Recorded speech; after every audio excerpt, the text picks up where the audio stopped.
ডিনারে কিছু না থাকলে এই সবজিটা তোমরা খুব ঝটপট বানিয়ে নিতে পারবে। দেখো আমি কি কি কেটে নিয়েছি একটা ব্রকলি, একটা রেড বেল পেপার, একটা ইয়েলো বেল পেপার, একটু আলু আর একটু পেঁয়াজ।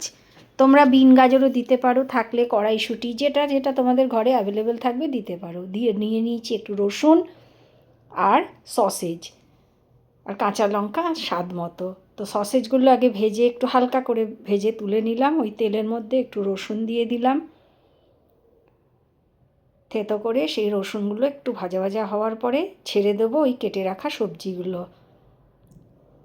সামান্য একটু লবণ দিয়ে দিয়েছি, দিয়ে আর সবজিগুলো একটু হালকা ভাজা করে নেব, খুব বেশি ভাজা হবে না, একটু হাই হিটে দিয়েই ভেজেছি।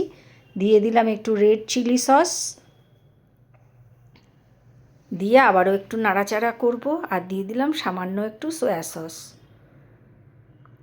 দিয়ে একটু নাড়াচাড়া করব। এবারে গ্যাসটা একটু কমিয়ে দিয়েছি, সবজিগুলো একটু রান্না হওয়ার জন্য টাইম দেব, বেশিক্ষণ লাগে না।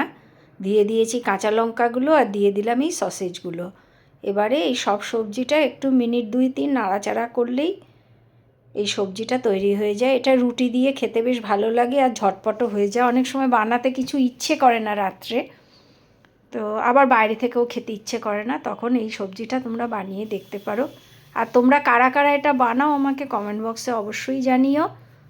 আর আমার রেসিপি মতন যদি বানাও তো খেয়ে তোমাদের কেমন লাগলো সেটাও জানিও। এই যে দেখো তৈরি হয়ে গেছে আমার সসেজ উইথ মিক্সড ভেজ।